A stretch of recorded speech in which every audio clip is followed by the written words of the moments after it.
combine the following sentences and make a meaningful sentence. બરાબર combine the sentence આવો એક આપણો પ્રશ્ન છે એમાં કદાચ લેંગ્વેજ ફંક્શન નો ઉપયોગ થઈ શકે આમાં પણ સારો રીતે ઉપયોગ થઈ શકે લેંગ્વેજ ફંક્શન તો અહીંયા કયા લેંગ્વેજ ફંક્શન નો ઉપયોગ થાય છે આપણે જોઈએ આપેલું છે sentence honest persons do not tell lies. Second sentence says they do not cheat others. And third sentence says the people honor and love them. तो combine the sentence માં બધા 10 પ્રકારના અલગ-અલગ નિયમ છે. એમાંનો આ એક નિયમ કે જો બંને વાક્ય નકાર હોય આખા ત્રણે વાક્યમાં ક્યાંક બે વાક્યો નેગેટિવ હોય તો ફરજિયાતપણે આ લેંગ્વેજ ફંક્શનનો ઉપયોગ આમાં કરી શકાય. કયું લેંગ્વેજ ફંક્શન? Alternate choice. એના ઓળખ શબ્દ કયા? આઇધર ઓર અથવા તો નાઇધર. તો નેગેટિવ સેન્ટેન્સ હોય તો નાઇધર નો ઉપયોગ કરી શકીએ ને આપણે.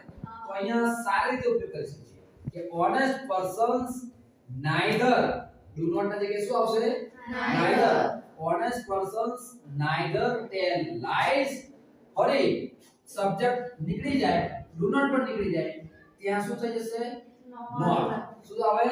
not. nor cheat others. પ્રામાણિક માણસો જૂઠું બોલતા નથી કોઈને છેતરતા નથી. હવે જો ભાષાંતર આવડે તો ત્રીજા વાક્યમાં સેન્સી જોડવાની ખબર પડી જાય. તેથી થાય ને કે તેથી the people honor and love them. એટલે લોકો તેમનું માન જાળવે છે અને એમને પ્રેમ કરે. તો થર્ડ સેન્ટેન્સ આપણે શેને જોડી શકાય?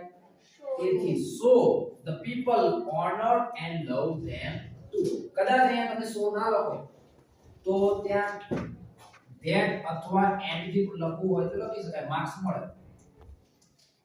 બરાબર?